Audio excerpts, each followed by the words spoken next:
Kama kweli dhambi ilimalizika pale msalabani, kwa nini leo unaruhusu dhambi itawale?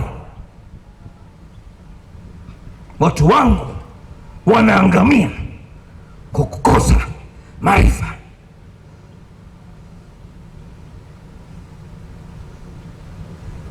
Mimi na wewe tumepewa hiyo nafasi ya kuingia patakatifu patakatifu, kwa sababu mbele ya macho ya Mungu tumepata msamaha. Lakini kwa sababu hatuamini, shetani anakudanganya, bado unatenda dhambi. Neno ilimalizika, imelipwa kwa yale ambayo inafanya na yeye atakayofanya.